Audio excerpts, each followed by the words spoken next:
In the morning after breakfast and saying his prayers, he returned to his workshop to finish the final pair of shoes.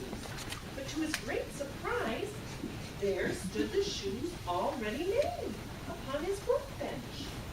He looked at the workmanship and was amazed because there was not one false stitch. They were simply perfect. That very day, a customer came into the shoemaker's shop and bought the shoes. And as they suited him so well, he was willing to pay an even higher price than the shoemaker was asking. Starting to melt. It's starting to melt. I think so. Yeah, it's almost all gone. Yeah, I know, but maybe we'll have some soon, huh? Yeah.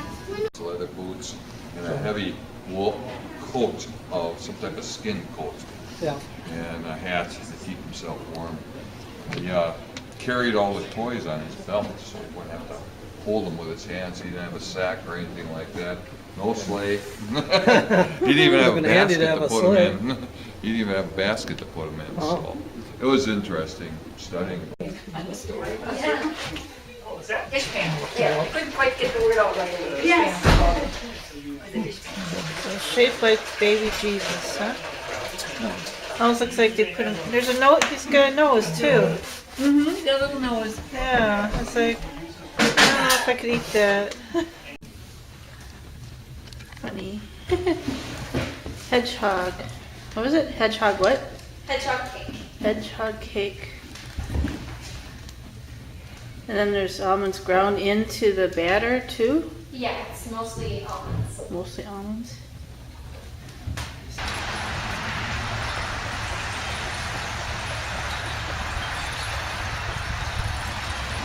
Steakhouse. Well, Merry Christmas. Well, and welcome to Tom Cottage. But in the course of the year, usually they would carve another piece or two. So every year your puts looks different. So between Christmas and New Year's, and between 7 and 9 at night, the people would go around to one another's house to look at their puts.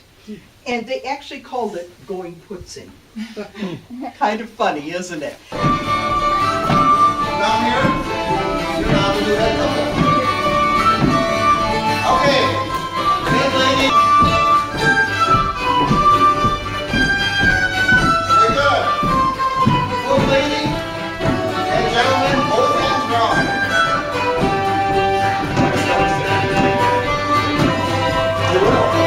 Everyone, both hands drawn.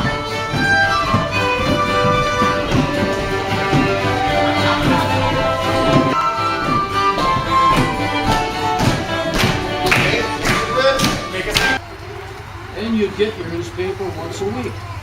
Many small communities had weekly papers. Big cities like Milwaukee and Detroit.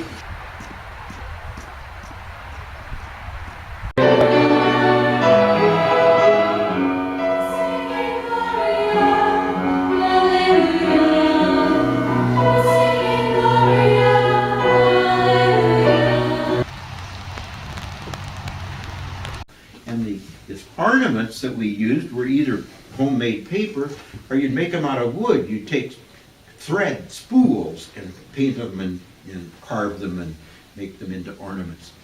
A natural tree was a fire hazard in those days because the wiring that you'd put on it, the light bulbs were large. They were about the size of your thumb and they gave off a lot of heat.